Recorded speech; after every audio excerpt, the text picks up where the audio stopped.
finally, a few days back, I decided to buy a new car. If you're wondering why, very honestly, I don't know. I've never known with cars since the time I was a kid. I even graduated my college, thankfully, because I was selected in the go-karting team of my college. And luckily, I didn't have to bother about attendance.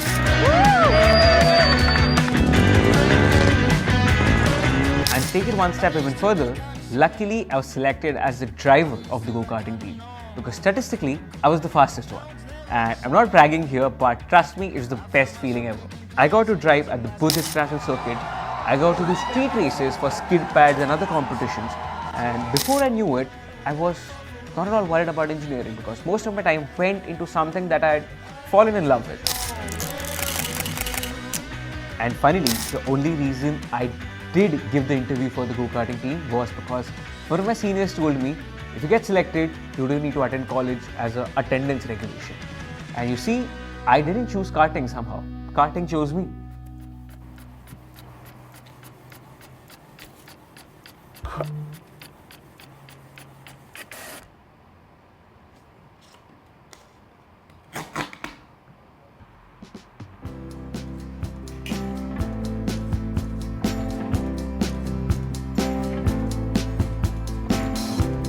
And this doesn't end here. Even when I was buying my first car, very honestly, it didn't choose me. Like, I couldn't even think that farther. I, after 8 months of doing my freelancing, was about to buy a Kia Sonet. The reason? That was the best I could afford, and I needed a car because I was tired of lugging around 7 to 8 shooting bags and kit bags alone with me, and I also lost one because one day I was way too tired coming back home and forgot one of the bags in the cab. So that was when I decided I'll buy the best I can afford at that time. So it came down to the Kia Sonet. And one day before I could put down the down payment of that car, I received a call from one of my clients. It was 11:30 in the night and he asked me, "Are you available tomorrow for a car shoot?" And I knew the client does not have a car brand, so I just curiously asked him, like, "Yeah, for sure, but who is it for?" He said his best friend owns a car showroom that is Audi Mumbai South, and they're looking for a photographer because their photographer cancelled on the last minute. Trust me, like literally bubbles were bursting in my mind, but I just said yes and landed to the spot like 2 hours early. I did the photography, completed the entire event, gave them the pictures, and 7 days, heard nothing. Dead silence. Like, I thought maybe I've screwed it up, but luckily, on the 8th day, I received a call. They loved the images and they wanted to use one of them on the poster of the Audi Mumbai South commercial. And they turned out, asked me the rates and how much would I charge for a 2-year thing with them and everything. Very honestly, I had no idea how much to charge at that time. That was my first ever car gig. But luckily, I was able to negotiate a good retainer with them and also get a great deal on an Audi A3.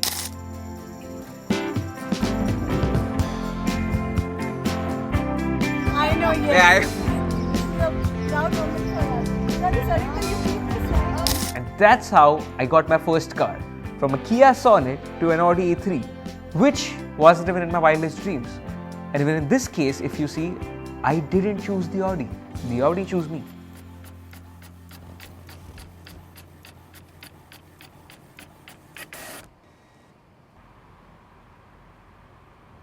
So today, cut to 4 years later, when I'm finally finding myself a new car, I decided to start with the Audi. This almost feels like choosing a life partner, so we're going to let's be loyal to Audi. Although it's not the most exciting brand I have in my mind right now with what Audi is offering right now. But we're heading to the Audi showroom to test drive the A4, the A6 and the S5. So let's see how that goes.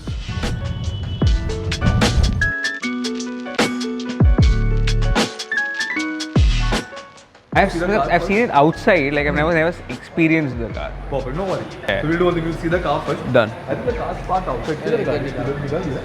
An opposite line model, district green color with red interiors, which only came in this. Just at from front, it comes with digital matrix LED headlamps. So you want to head for a spin, sir? For Before sure. you book the car? Yeah. Please, sir. Thank you so much, man. Please. Yeah, press the brake and press the start button, sir. On your left knee, yeah. Done. See the exhaust note? Yeah. So it's not on cold side, cars all side in the morning. Correct. This is an original note. This is not a speaker. The other brands that you're referring to, they Yeah, have speakers. I know. They don't have speakers, they're completely natural. So if you're asking me about the tech parts, in this case, see, this is more of a self-driven car and this is more of a driver-driven car. Correct. So in tech-wise, I mean, I may not have that much of tech which you'll be asking me for, but I have the thing that you need for. This will be more of a daily-driven car, right? Correct. Where you're going to drive. Daily-driven, yeah. So in this case, what you would need would be the performance, Correct. the traction control, the day-to-day drive, which has everything in it. Does this get the 360 camera and stuff? No, it has the rear view camera, sir, Okay. but it has the 360 sensors. Okay.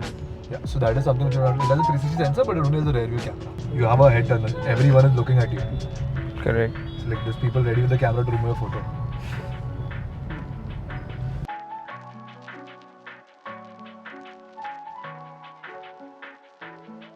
How does the comfort feel? Nice. More than the comfort, I can feel the power change immediately. Like,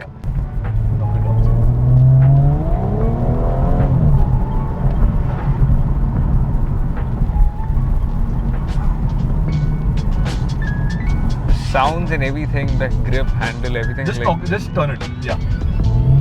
You see? Yeah. It didn't fish it didn't scale Yeah, nothing at all. Correct.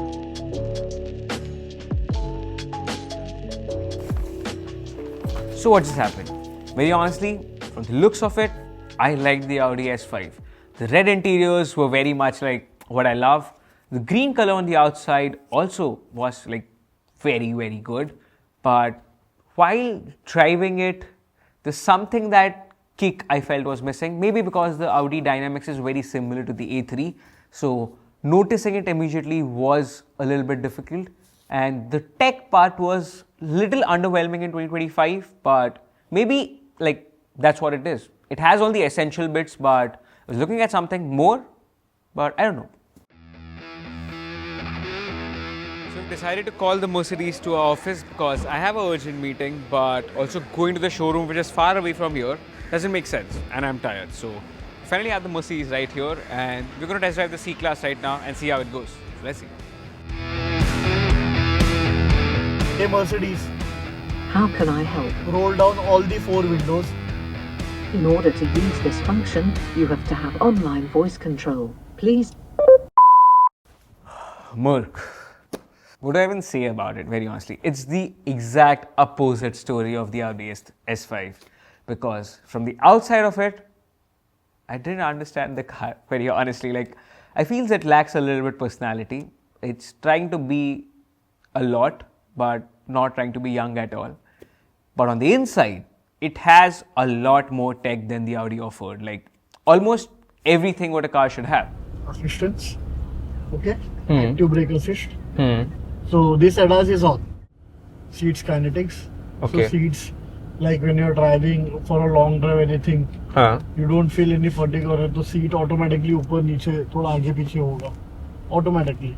Okay. So we have on the Except when it comes to the rear passenger, which is not my main priority, but I do feel sometimes we go out with the team or we go out with family, that does come into the system, like especially at least having a charger port on the behind, because it does not have that, and the leg room's a little shorter, but inside I would say the Mercedes was pretty good. Driving, the Audi was way better, and obviously because a 2-liter twin turbo engine in the Audi S5 compared to just 1.5 liter, which I'm still confused, like what was Mercedes thinking about that? Don't want to compare it to the Japanese guys, but that's what they offer. And yeah, I don't know, now that's a confusing bit. This has something not, and maybe the BMW gives us what we're looking at. I'm not sure, let's see.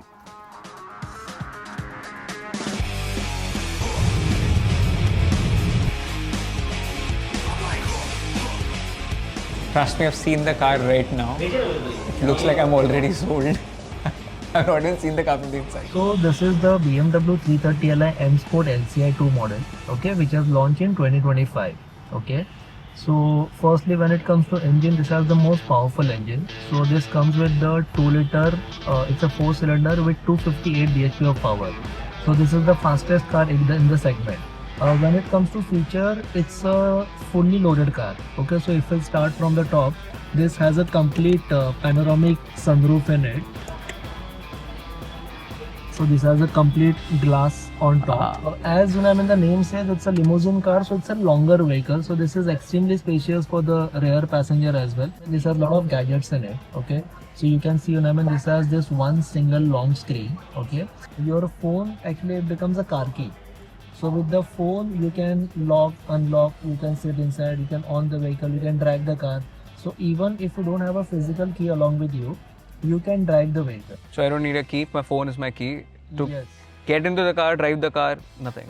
This also has an M Sports package which is standard on the car. Okay. So you know, basically this has that M Sportier bumpers, the M badging, you know, the M original alloys. You can even see this also has a M steering in it. Correct. And it's a flat bottom steering. So you know, and this will actually give you more that sportier kind of a look and feel. Correct. Okay, and this goes in 0 to 100 in only about 6.2 seconds. Nice. The BMW and the last car on our list.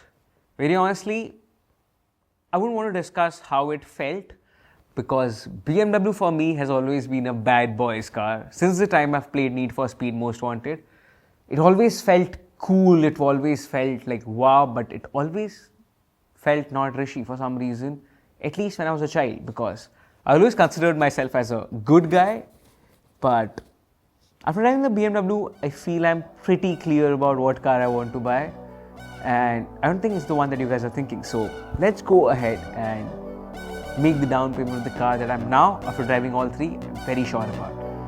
And it's going to be the